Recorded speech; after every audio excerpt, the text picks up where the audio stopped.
जगतपुर नाम का एक छोटा सा गांव था। यहाँ के लोग सालों से अपने शांत माहौल, अच्छे और सीधे साधे सरल जीवन शैली के लिए जाने जाते थे। लेकिन बीते कुछ समय में इस क्षेत्र में मौसम का मिजाज तेजी से बदलने लगा था। गर्मी असहनीय होती जा रही थी और फसलें सूखने लगी थीं। सभी लोग गर्मी से बेहाल थे।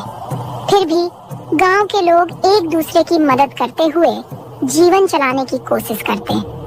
उसी गांव के कुछ दूरी पर पहाड़ी क्षेत्र में एक प्राचीन गुफा था, जहां एक वृद्ध साधु रहा करते थे।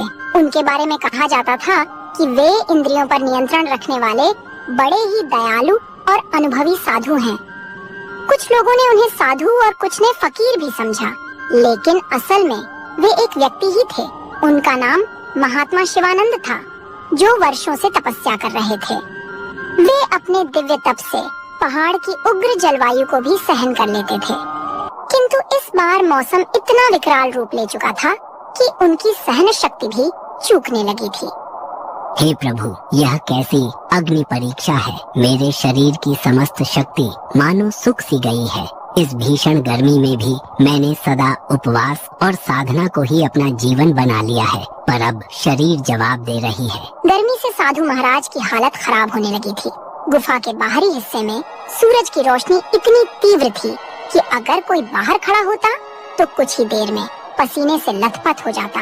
पहाड़ी इलाका में जो छोटे मोटे तालाब थे वह भी सूख चुके थे और वह पानी के बिना और भी तड़प रहे थे। ऐसे में साधु बाबा ने सोच लिया कि आज उनको किसी भी तरह गांव जाकर लोगों से सहायता लेना ही पड़ेगा। गुफा में अब और रुकना जीवन के लिए खतरा हो सकता है। सुबह का समय था, पर धूप इतनी तेज कि लगती थी कि मानो दोपहर हो गई है। साधु शिवानंद अपने शरीर को संभालते हुए धीरे धीरे पहाड़ से उतर रहे थे। उनकी चाल डगमग हो रही थी, कंठ सूख चुका था, पर मन में अभी भी उम्मीद थी कि गांव के लोग उनकी सहायता जरूर करेंगे। रास्ते में उन्हें एक चरवाहा मिलता है, जो अपनी भेड़ियों को पहाड़ पर चराने ले जा रहा था। अरे बाबा जी, आप इस भीषण गर्मी में कहाँ निकल कर जा रहे हैं? आपकी तबीयत तो ठीक है ना? हे बेटा, मुझे कुछ पानी की आवश्यकता है। बहुत कष्ट में हूँ। क्या तुम्हारे पास पानी है? चरवाहा असमंजस में पड़ जाता है। उसके पास भी सिर्फ एक छोटा सा पानी का मशक था, जो पूरे दिन उसके लिए काफी मुश्किल से चलता था। कुछ क्षण सोचने के बाद वह थोड़ा पानी साधु को दे देता है। बाबा, मेरे पास ज्यादा पानी नहीं है, पर जो है वह आपको दे रहा हूँ। आप गांव पहुँचे तो और लोगों से भी मदद मांग लेना। साधु को थोड़ी राहत मिलती है। उन्हें इस चरवाहे में उम्मीद की किरण दिखती है। साधु उसे आशीर्वाद देकर आगे बढ़ जाते हैं। जब साधु गांव के पास पहुंचते हैं तो देखते हैं कि गांव के पास में ही एक ही कुआं था, जो अब लगभग सूख सा गया था। गांव के लोग दिन भर उसका पानी निकालकर अपने अपने काम में लगा लेते थे। साधु शिवानंद जब गांव में दाखिल हुए तो सबसे पहले उन्हें तेज धूप ने इतना तपन दिया कि उनके गर्दन पर चमकती पसीने की बूंदें झलक आईं। गांव की गलियों से गुजरते हुए वे देखते हैं कि अधिकतर मकान मिट्टी के बने थे। कुछ बैल बेचैन होकर तड़फड़ा रहे थे। थोड़ी दूर जाने पर साधु को कुछ लोग दिखाई देते हैं, जो मिलकर एक सूखे तालाब की तलहटी साफ कर रहे थे। अरे शंभू भाई, लगता है ये गर्मी हमारी जान लेकर ही मानेगी। इतनी गर्मी, ऊपर से गर्म हवा शरीर को जला दे रही है। हाँ, तुम सही कह रहे हो, पर हम कर भी क्या सकते हैं? गांव में सभी परेशान हैं। अब तो कुआं का पानी भी खत्म होने वाला है। अगर पानी खत्म हो गया तो हम सब पानी के बिना तड़प तड़प कर मर जाएंगे। हे भक्तों, क्या कोई मेरी सहायता कर सकता है? मुझे पानी की अत्यंत आवश्यकता है, और यदि कुछ छाया या विश्राम का स्थान मिल जाए तो मैं आपका आभारी रहूंगा। ग्रामीणों ने उन्हें देखा, पर कोई खास उत्सुकता नहीं दिखाई। उन्हें लगा कि यह कोई साधु या भिक्षुक होगा जो भीख मांगने आया है। बाबा, अपने लिए पानी जुटाना इस समय हमारे लिए भी मुश्किल हो रहा है। हम खुद यहाँ सूखे तालाब की सफाई कर रहे हैं ताकि बरसात आए तो पानी संग्रहित कर सकें। ऐसा नहीं है कि हमारे पास कोई भंडार है जिसे हम लुटा दें। मैं समझ सकता हूँ बेटा, पर मेरी दशा बहुत दयनीय है। मैं पहाड़ से नीचे आया हूँ, गुफा में रहता था। अब इस अत्यधिक गर्मी के कारण मेरा शरीर साथ नहीं दे रहा। सिर्फ कुछ घूंट पानी और थोड़ा विश्राम दे दो। साधु महाराज को इतना कहने पर भी कोई उनको एक गिलास पानी तक नहीं दिया। फिर वह आगे बढ़ते हैं।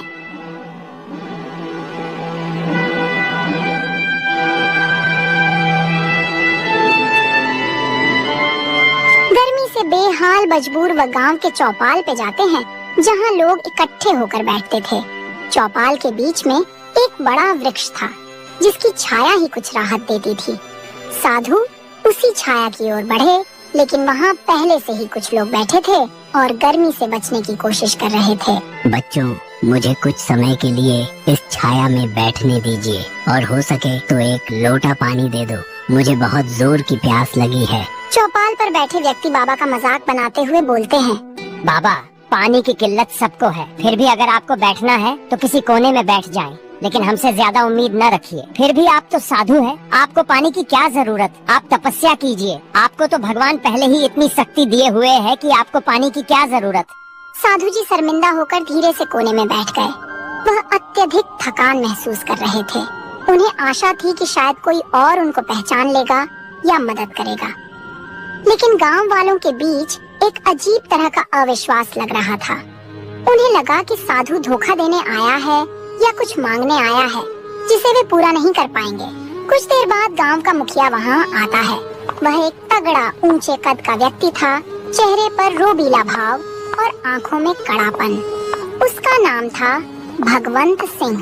साधु, मैंने सुना है कि आप गुफा में रहते हैं और अब गांव में आकर मदद मांग रहे हैं। यह गांव कोई आश्रम नहीं है कि यहाँ साधु संतों का निशुल्क पालन पोषण होगा। जिस प्रकार हम अपने परिश्रम से जीवन चलाते हैं, वैसे ही आपको भी कोई उपाय ढूंढना होगा। साधु जी ने असहायता से उसकी ओर देखे और कमजोर आवाज में बोले, बेटा, मैंने जीवन भर तपस्या की है, किसी से मांगा नहीं, पर आज तन की कमजोरी मुझे कमजोर कर रही है। क्या इस संसार में करुणा नाम की कोई चीज नहीं बची? कुछ लोगों में हलचल हुई, पर अधिकांश ने मुखिया के क्रूर स्वभाव को देखते हुए कुछ कहने की हिम्मत नहीं की। गांव में कई परिवार थे जो पहले काफी मेहमान नवाज माने जाते थे, पर आजकल पानी और भोजन की कमी ने सबको कठोर बना दिया था। बारिश न होने से फसलें सूख चुकी थीं, कुएं का पानी भी कम हो चुका था और नदियां कहीं दूर सूख चुकी थीं। जीने के लिए लोग दिन रात संघर्ष कर रहे थे। घर के अंदर एक बुजुर्ग महिला अपनी पोता को पंखा डोला रही थी। उसे तेज बुखार था। साधु जब गांव में घूम घूम कर लोगों से मदद मांग रहे थे, तब उन्हें कई मकानों से क्रूर भाषा का प्रयोग मिला। कुछ जगहों पर मना कर दिया गया,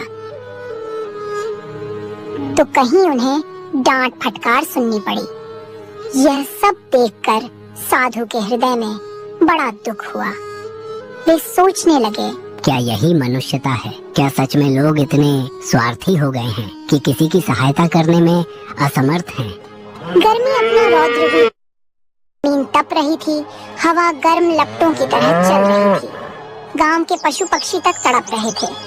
साधु के पैरों में छाले पड़ चुके थे। साधु बाबा ने गांव के बगल में एक छोटा सा बगीचा में जाते हैं। साधु को लगा कि वहाँ कम से कम छाया तो मिलेगी। वे वहाँ चले गए। बगीचा में उन्हें एक युवा लड़की दिखाई दी, जो सूखी लकड़ियों का गट्ठर उठाए हुए थी। वह भीषण गर्मी में भी काम करने की कोशिश कर रही थी। बेटी, क्या तुम मुझे एक लोटा पानी दिलवा सकती हो? मैं बहुत प्यासा हूँ। लड़की के चेहरे पर दया का भाव। को पानी जरूर देती, पर हमारे घर में भी पानी सीमित है। रोज कुएं पर जाकर लंबी लाइन लगानी पड़ती है, तब कहीं एक दो मटकी भर पाती हूँ। माफ कीजिए, मुझे डर है कि घर के लोग नाराज ना हो जाए। इतना कहकर वह वहाँ से चली गई। साधु को समझ आ गया कि गांव के लोग इस समय अपने अपने संकट से घिरे हुए हैं और उनका हृदय भी सूख गया है, जैसे इन खेतों और तालाबों का पानी सूख गया हो। फिर भी साधु ने बगीचे के एक कोने में बैठकर आखिरी बार प्रार्थना की, हे प्रभु, यदि कोई चरम पर हो तो दया का अंकुर फूटना चाहिए, किंतु यहाँ तो मानवता ही विलुप्त हो रही है। ऐसा क्यों?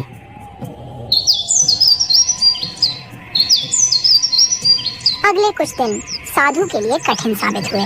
उन्हें पर्याप्त भोजन तो दूर, पीने को पानी तक नहीं मिला। तेज गर्मी में उनका शरीर ह्रास की ओर बढ़ रहा था। एक दिन दोपहर को जब सूरज आसमान के ठीक ऊपर था और किरणें मानो आग बरसा रही थीं, तब साधु बेहोश होकर गिर पड़े।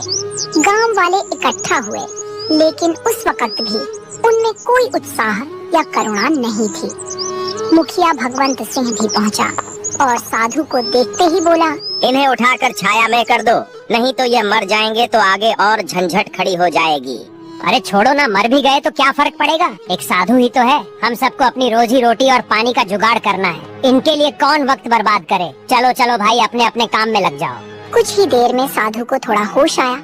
उन्होंने धीमी सी सांस ली और बोलने की कोशिश की, लेकिन शब्द उनके कंठ में अटक गए। साधु को लगा कि अब उनका अंत समय आ गया है।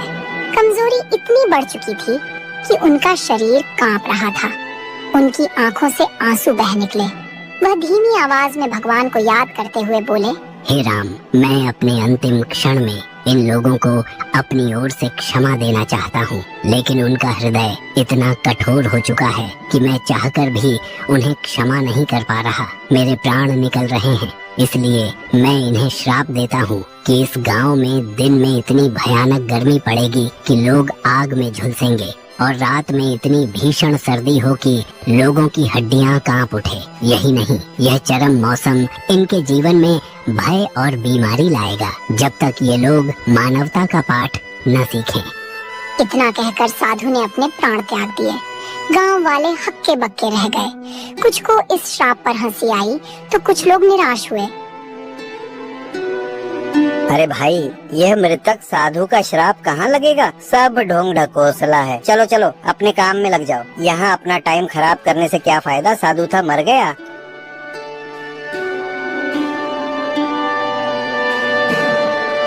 साधु की मृत्यु के 1-2 दिन बाद ही मौसम ने अपना विकराल रूप दिखाना शुरू कर दिया। सूरज की गर्मी जो पहले ही असहनीय थी, अब और भी प्रचंड हो गई। तापमान इतना बढ़ गया कि मिट्टी में दरारें पड़ने लगी। पशु पक्षियों के लिए जीवन और भी कठिन हो गया। दिन में लूह चलती, जिसके थपेड़े मानो शरीर को झुलसा देती थी। गांव वाले दिन में बाहर निकलने से कतराने लगे, पर रात होते ही हालात बिल्कुल उल्टा हो जाता। ठंडी हवाएं चलती, लेकिन यह ठंडक सुखद नहीं बल्कि हाड़ कपा देने वाली थी। लोगों को समझ ही नहीं आता कि इतनी उग्र गर्मी के बाद अचानक इतनी भयंकर ठंड कैसे हो सकती है। अरे शंभू भाई, मौसम का मिजाज कुछ समझ नहीं आ रहा। ये कैसा मौसम हो गया जो दिन को तेज गर्मी और रात को हाड़ कपाने वाली ठंडी पड़ रही है। ऐसा तो मैंने अपने जीवन में पहली बार देख रहा हूँ। हाँ, तुम सही कह रहे हो। मुझे भी कुछ समझ नहीं आ रहा है कि यह क्या बला है। अब तो लोगों की तबीयत भी खराब होने लगी है और बच्चों को निमोनिया होने लगी और बुजुर्ग मरने लगे हैं। इस चरम मौसम ने गांव के स्वास्थ्य तंत्र को तहस नहस कर दिया। दिन में गर्मी और रात में निमोनिया या सर्दी जुकाम जैसी बीमारियां फैलने लगी।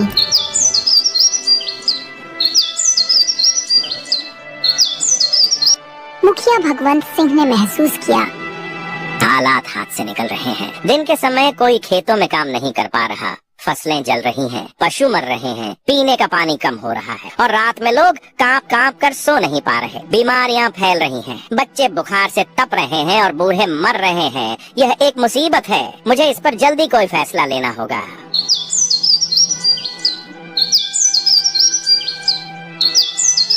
अगले दिन मुखिया ने एक आपात बैठक बुलाई। गांव के सभी प्रतिष्ठित लोग और साथ ही आम ग्रामीण भी जुटे। सबके चेहरे पर चिंता और भय की लकीरें स्पष्ट थीं। यह स्थिति अब बर्दाश्त से बाहर हो रही है। दिन में हम जलते हैं, रात में ठिठुरते हैं। गांव के कई बच्चे और बुजुर्ग बीमार पड़ चुके हैं। अगर यह ऐसे ही चलता रहा तो हमारा गांव उजड़ जाएगा। मुझे लगता है कि यह सब उस साधु के श्राप का नतीजा है। भीड़ में हलचल हुई। कुछ लोग पहले मानने को तैयार नहीं थे कि श्राप जैसी कोई चीज होती है। अरे मुखिया जी, आप भी क्या उस मामूली साधु के श्राप के चक्कर में पड़े हैं? श्राप नाम का कोई चीज नहीं होती। यह सब ढकोसला होता है लोगों को डराने के लिए। मुखिया जी, हमने उन साधु के साथ अच्छा व्यवहार नहीं किया। वह बेचारा गुफा से चलकर आए थे, पर हमने उन्हें पानी तक नहीं दिया। वह हमारे सामने तड़पता रह गए और हम देखते रहे। हमें अवश्य ही उसका प्रायश्चित करना चाहिए। अगर सच में साधु का श्राप हम आम गांव वालों को लगा है तो हम इसका प्रायश्चित करेंगे, लेकिन अब उस साधु की मृत्यु हो चुकी है। हम कैसे प्रायश्चित करेंगे? क्या अब और कोई उपाय नहीं है जिससे हम इस श्राप से मुक्ति पा सकें? किसी को समझ नहीं आता कि अब वह क्या करे। तभी बुढ़िया बोलती है, अगर सच में हमें इस श्राप से छुटकारा पाना है तो हमें गांव से कुछ दूरी पर एक झोपड़ी में वृद्ध आदमी रहते हैं। उनका नाम दादू राम है। वह बहुत जानकार और ज्ञानी है। हमें उनसे मिलना होगा। सभी लोग इस बात से सहमत होते हैं और उनके पास जाते हैं।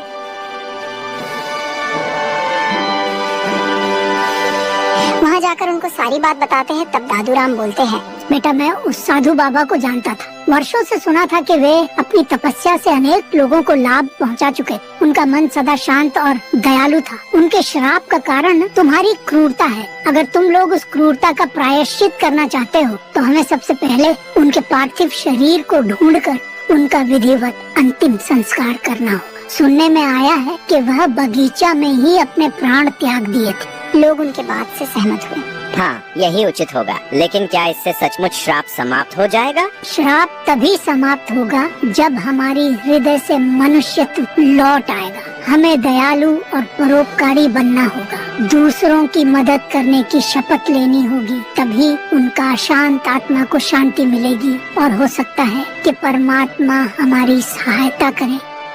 गांव के लोग एकजुट होकर बगीचा में पहुँचे, जहाँ साधु का पार्थिव शरीर पड़ा हुआ था। भीषण गर्मी के कारण कुछ ही दिनों में स्थिति दयनीय हो चुकी थी, लेकिन लोगों ने हिम्मत करके शरीर को परंपरा के अनुसार अंतिम संस्कार किया। साधु का अंतिम संस्कार पूरे सम्मान के साथ किया गया। मन में सबके पश्चाताप के स्वर गूंज रहे थे। मुखिया अब बाबा से हाथ जोड़कर प्रार्थना किया, हे बाबा, हमें क्षमा करो। हमने आपके साथ जो दुर्व्यवहार किया उसके लिए हम सभी दोषी हैं। अब हम वचन देते हैं कि किसी भी जरूरतमंद को कभी निराश नहीं करेंगे। अगले कुछ दिनों में मौसम में थोड़ा बदलाव दिखने लगा। दोपहर की लू अब भी थी, लेकिन पहले जैसी भयानक नहीं। रातों की सर्दी भी कुछ कम हो गई। हालांकि अभी भी लोगों को सावधानी बरतनी पड़ती थी। इस प्रकार गर्मी का श्राप न सिर्फ एक घटना बनकर रह गया, बल्कि आने वाली पीढ़ियों के लिए एक सीख भी बन गया। इस कहानी से हमें यह संदेश ग्रहण करना चाहिए कि आवश्यकता पड़ने पर किसी भी असहाय की सहायता अवश्य करनी चाहिए। तपस्वी साधु की मृत्यु व्यर्थ नहीं गई। उनके श्राप ने पूरे गांव को बदल दिया और उन्हें मनुष्य होने का सही अर्थ समझा दिया।